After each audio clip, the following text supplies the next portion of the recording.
Right now, you're living in a world shaped by a 19-year-old who got lucky with a pistol. On June 28, 1914, Gavrilo Princip fired 2 shots that killed Archduke Franz Ferdinand of Austria-Hungary. Those 2 bullets triggered a chain reaction that led to World War I, 17 million deaths, the collapse of empires, and eventually World War II. But what if Princip missed? What if the Archduke's driver didn't take that wrong turn down Franz Joseph Street? Today, we're exploring the shocking alternate reality where Franz Ferdinand lived, and the world avoided its bloodiest century. Let's start with what actually happened.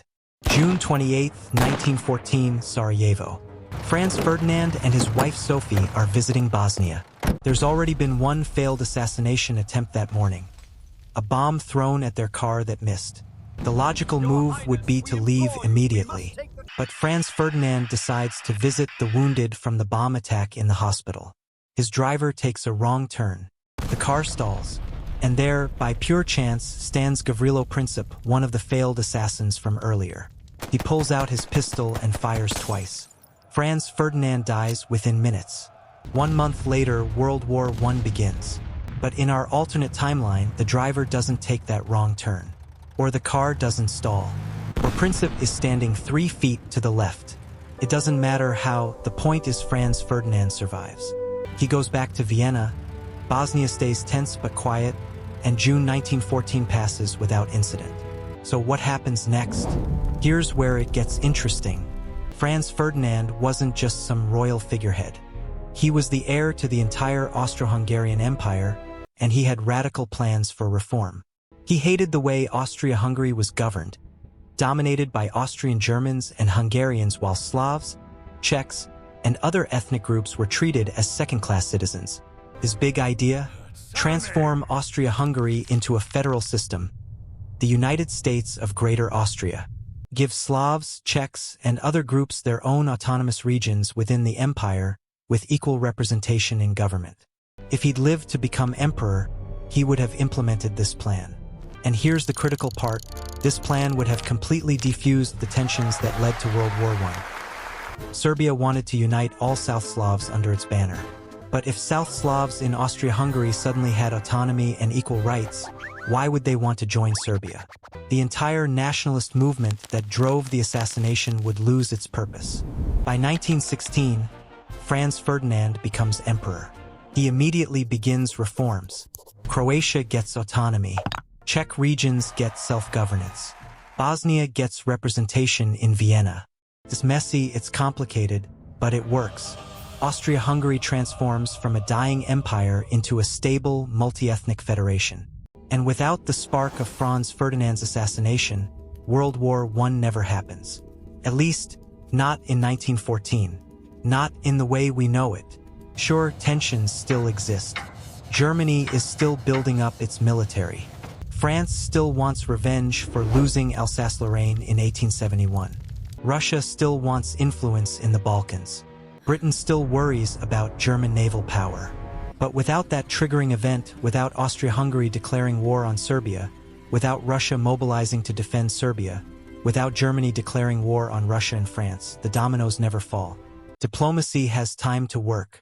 The alliance system that should have prevented war actually does prevent war. By 1920, Europe is tense but peaceful.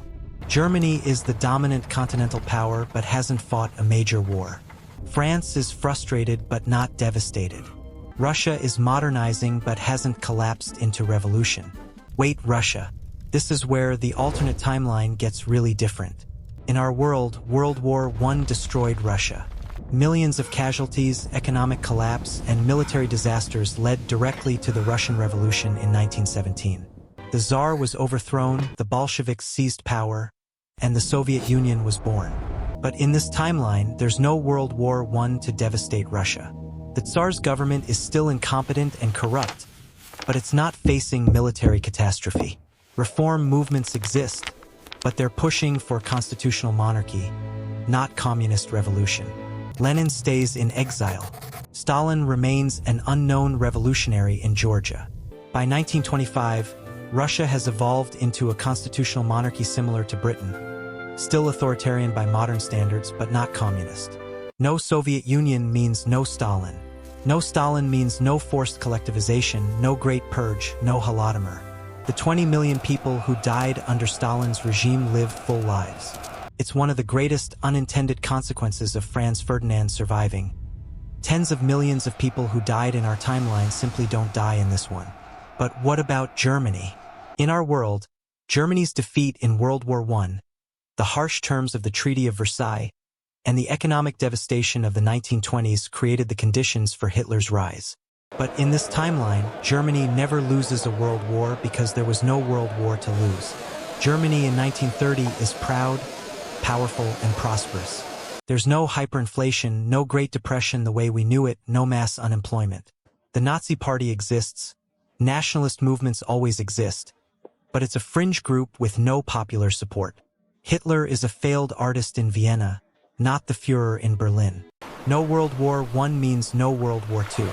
At least, not the World War II we know. No Holocaust. No D-Day. No atomic bombs dropped on Hiroshima and Nagasaki.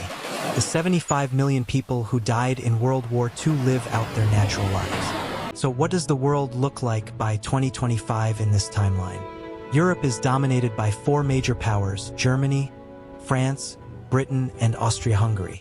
They compete economically and diplomatically, but they haven't fought a major war in over a century. The balance of power system actually worked. Russia is a conservative constitutional monarchy, slowly modernizing. Without communist revolution, there's no Cold War, no Iron Curtain, no space race. Technology advances at a different pace.